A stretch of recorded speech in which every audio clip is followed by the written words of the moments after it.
कोई क्वेश्चन नहीं आता है तो उसका क्या किया जाए, उसको मतलब कैसे डील किया जाए। तो देखिए इसमें मेरा एक सजेशन एकदम क्लियर रहेगा। अगर क्वेश्चन जनरल नेचर का है, जनरल नेचर का, जैसे फॉर एग्जांपल एक क्वेश्चन आया था कि एससीएनजी क्या है, इसके क्या उपयोग हो सकते हैं। ये क्वेश्चन एक जनरल नेचर का क्वेश्चन है।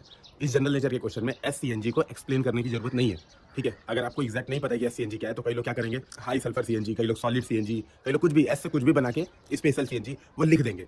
ध्यान समझिएगा, वो लिखने की जरूरत नहीं है। अगर आपको एससीएनजी इसके उपयोग पूछा तो सीधे बता दिए सीएनजी का एक विशेष प्रकार है और इसके ये उपयोग है। तो कुछ जो भी उपयोग है, स्वच्छ एनर्जी, स्वच्छ ऊर्जा, नॉर्मल, बहुत जनरल पॉइंट लिखना है, इसको स्पेसिफिक पॉइंट लिख के नहीं बताना है। तो ध्यान में रखिएगा। दूसरी बात ये, अगर बहुत स्पेसिफिक क्वेश्चन पूछ दिया है, जैसे मान लो पूछ दिया है कि जेम्स वेब टेलीस्कोप किस तरह से अपने पूर्ववर्ती टेलीस्कोप से भिन्न है, मान लो एग्जैक्ट यही क्वेश्चन पूछ दिया और आपको नहीं पता है एग्जैक्टली कि जेम्स वेब टेलीस्कोप पृथ्वी की कक्षा में, मतलब पृथ्वी की कक्षा में है या सूर्य का चक्कर लगा रहा है या ब्रह्मांड का चक्कर लगा रहा है या अंतरिक्ष में इस ऊंचाई पर है, जियो स्टेशनरी ऑर्बिट में है कि जियो सिंक्रोनस ऑर्बिट में, आपको एक्जैक्टली नहीं पता है तो ये बात वहाँ पे मत लिखिएगा।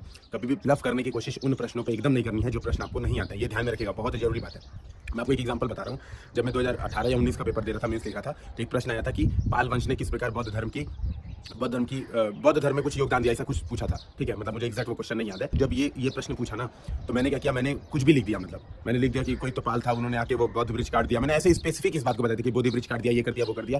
फिर जब वहाँ से निकला तो मैंने देखा कि मैंने एकदम ब्लंडर कर दिया और मुझे पेपर 1 में मिले 62 नंबर, ठीक है। जबकि बाकी क्वेश्चन बहुत अच्छे किए थे, मैंने बढ़िया लिखे थे। तो मैं आपसे एक बात लूंगा कि ब्लफ करके गलत एग्जैक्ट लिख के मत आइए। अगर आपको नहीं पता है, आप जनरल पॉइंट्स लिखिए। आप लिखिए कि पाल वंश, अगर आपको एक दो चीजें याद थी जैसे विक्रमशिला है ना, बहुत सारी यूनिवर्सिटीज थी, कुछ आपको याद है तो वो बात लिखिए, नहीं तो उसको छोड़ दीजिए उस प्रश्न।